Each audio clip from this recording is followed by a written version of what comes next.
They said I couldn't even walk near the lake without community permission. But they didn't know the truth. I didn't just live beside that lake. I owned it. The HOA president came charging down the dock like she was storming Normandy, clipboard in one hand, phone in the other. You can't do that here. This lake belongs to the Homeowners Association. I didn't say a word. I just handed her a folder, one that had the U.S. Army Corps of Engineers seal stamped across the front. Her voice caught mid-yell. The color drained from her face. 5 minutes later, she was calling 911, screaming about a man claiming federal ownership. But when the cops arrived and saw what was inside those documents, the entire tone of the conversation changed. Because the lake they thought was a private neighborhood pond, it was actually a federal waterway, protected, registered, and governed by maritime law. And the HOA had just tried to regulate something they didn't even legally own. Before we go on, hit subscribe, so stories like this reach you first. When I first saw the lake, it didn't look like much. A faded stretch of water tucked behind a row of identical houses, half covered in cattails, with a rusty, private property, HOA members only sign leaning sideways near the dock. Most people saw a neighborhood pond. I saw something different, a piece of forgotten land that didn't belong to anyone, not really. I was standing there with a cup of gas station coffee when the realtor told me, now this part here is technically community property. Technically? I asked. She hesitated, flipping through papers. Well, the HOA's claim isn't clear. The deed traces back to a dissolved development company from the 1950s. It's complicated. That was all I needed to hear. Complicated meant opportunity. A week later, after a quiet bit of research, I found the original land registration. And that's when things got interesting. The lake wasn't registered as a neighborhood pond. It was listed as an unnavigable branch of a federal waterway that connected to an old canal system, surveyed and filed under the U.S. Army Corps of Engineers jurisdiction in 1947. Translation? It was federal, not HOA, not private, federal. The old development company had simply built around it, assuming no one would ever dig deep enough into the paperwork to notice. And when they dissolved decades ago, the HOA formed and just took over, assuming control like it was theirs. No one questioned it until me. I made an offer on the parcel of land adjacent to the waterline, the last recorded private lot touching that lake. The seller laughed when I said I wanted it. Son, that patch floods half the year. It's useless. Perfect, I told him. He sold it for less than what people spend on a used car.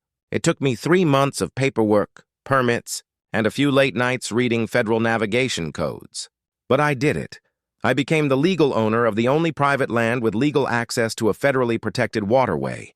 And that's where my quiet war with the HOA began. The first day I put my small aluminum boat in the water, they came marching like an angry parade. Golf carts, dogs, clipboards. The HOA president, Mrs. Kent, a woman with the permanent scowl of someone who thought power came with her laminated badge, was at the front. "Excuse me?" she barked. "What exactly do you think you're doing?" "Fishing," I said. She pointed at the sign. "This lake is private property. Only residents in good standing can access it." "I am a resident," I replied calmly. "And in better standing than you think." Her eyebrows shot up. "Your dues are unpaid. You can't use HOA facilities." I reached into my truck and pulled out a manila folder. "Ma'am, I don't think you understand what you're standing on."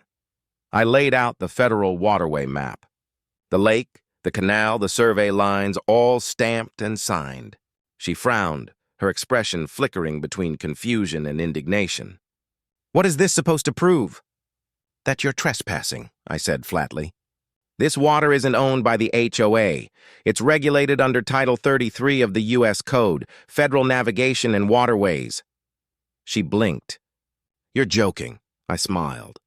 "Call whoever you need to. I'll wait." She did. 2 hours later, I was still sitting on my dock watching the sunset when a police cruiser rolled up. The officer, young and polite, walked over and said, "We got a call about someone refusing to leave private property." "Sure," I said, handing him the same folder. "Start on page 3. He flipped through the documents, brow furrowing. This looks federal." "It is," I said. You can call the Corps of Engineers to confirm. He radioed it in. I sat there quietly, sipping a soda while Mrs. Kent paced behind him like a kettle about to boil. 10 minutes later, the officer turned to her. "Ma'am, he's right. This isn't under your HOA's jurisdiction." Her jaw dropped. "That's impossible. We've maintained this lake for years." The officer shrugged. "Maintenance doesn't mean ownership, ma'am." I tried not to smile too hard. That night, the HOA board called an emergency meeting. I didn't go. I didn't have to. The next morning, a notice appeared on my mailbox, a violation letter claiming I had defaced community property by installing a dock extension. I laughed out loud. I walked to the HOA office, handed the letter back, and said, "Federal jurisdiction supersedes HOA bylaws. You might want to look that up before sending more threats." For the next few weeks, they tried everything. Fines, letters, even threats to tow my boat. But every single time, I replied with one phrase that became my favorite. "You don't have standing." When they realized legal pressure wouldn't work, they tried social pressure.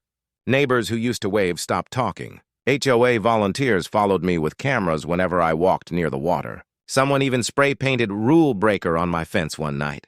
That's when I decided to stop playing defense. I filed for a federal easement extension, allowing me to legally patrol and maintain the water line for environmental purposes.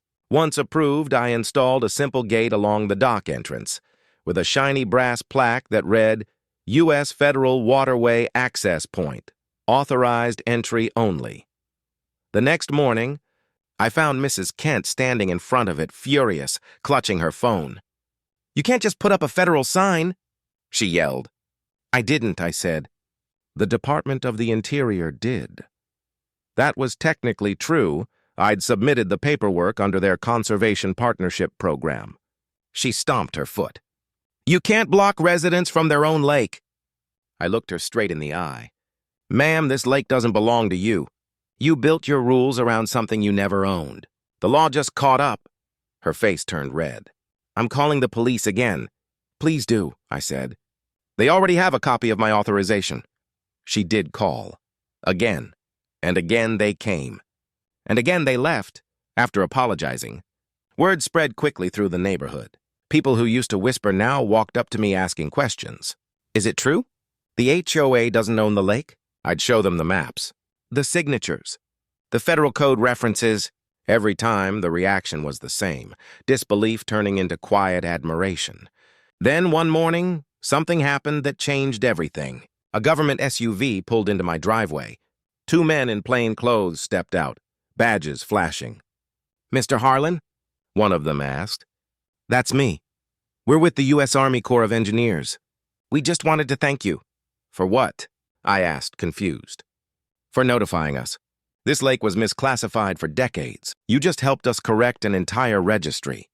They handed me a letter, signed and sealed, confirming federal protection status under the Navigable Waters Restoration Act. "Does that mean—" "It means," one of them said, smiling, "that the HOA has zero jurisdiction here, and now neither does the county. You've helped restore a piece of national waterway history." As they drove away, I stood there holding that letter, grinning. The HOA had just picked a fight with the one thing even they couldn't bully: federal law. That afternoon, Mrs. Kent showed up one last time. No clipboard this time, just pure silent rage. She stared at the sign on the dock, the official seal, the letter I'd posted for all to see. "You think you're clever," she hissed. I smiled. "No, I just read the fine print." She turned and walked away, muttering something under her breath. That was the last time I ever saw her near the water. Now, on quiet evenings, I sit on that dock and watch the light fade over the lake. The water's calm, peaceful, and every time I see the reflection of that federal seal gleaming off the brass plate, I can't help but think, sometimes the best revenge isn't loud. It's legal. The lake had been quiet for almost 3 weeks. No HOA letters, no warnings, no police cars slowly rolling by. Just the sound of frogs, wind, and the soft ripple of water against my dock. For the first time, it felt like I'd won. But deep down, I knew Mrs. Kent wasn't the kind of person who gave up. She was the kind who plotted in silence. The calm ended on a Tuesday morning. I was out cleaning my boat when I heard the unmistakable sound of heavy tires crunching gravel. A county truck, then another, then two black SUVs. They parked in a perfect line outside my fence like they were setting up a movie scene. I watched from the dock as 5 people stepped out. 3 men in high-visibility vests with clipboards. 1 county code inspector, and right behind them, Mrs. Kent in a bright red jacket and sunglasses big enough to cover half her face. She was smiling.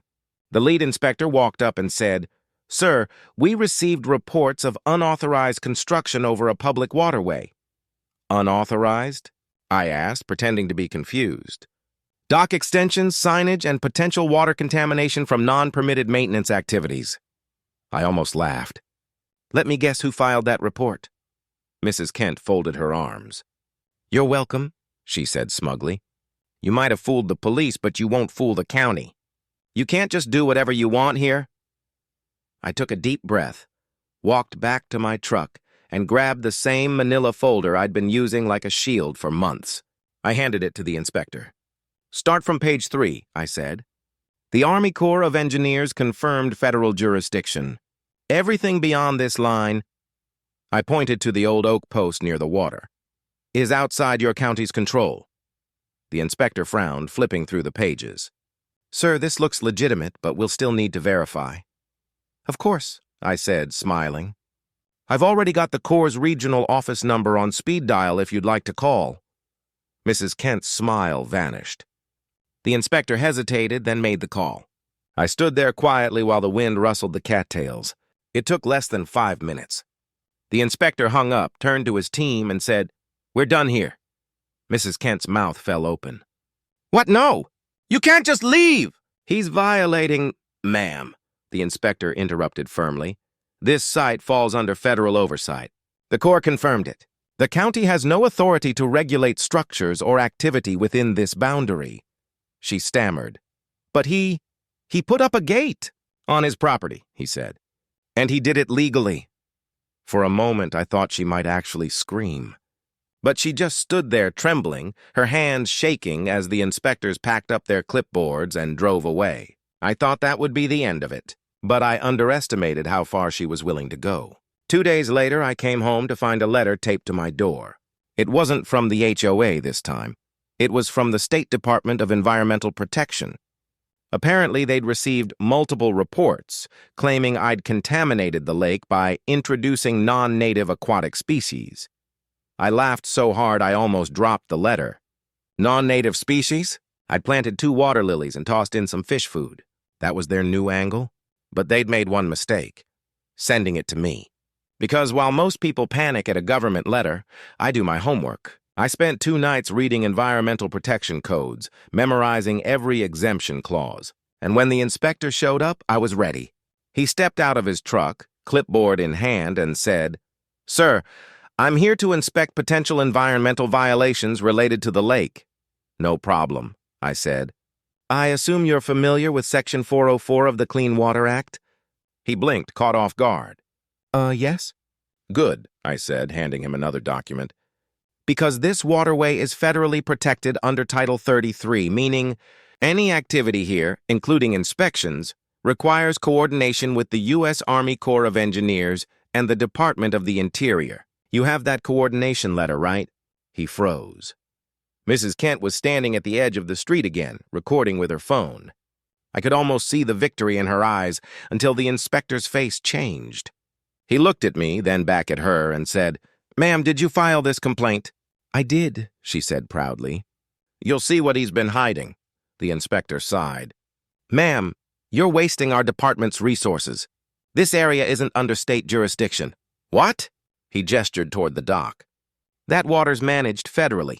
We can't regulate it. You'll need to take it up with the Corps." Mrs. Kent's phone dropped slightly in her hand. "You mean he's untouchable?" He shrugged. "If you want to challenge it, you'll have to go through Washington." Her jaw locked, eyes narrowing. For the first time, she realized she wasn't fighting a man. She was fighting paperwork written by the United States government. After the inspector left, I walked up to her. "You could have just come fishing," I said quietly. "It didn't have to be a war." She didn't answer. She just turned and stormed off, heels crunching on the gravel. But the fight wasn't quite over.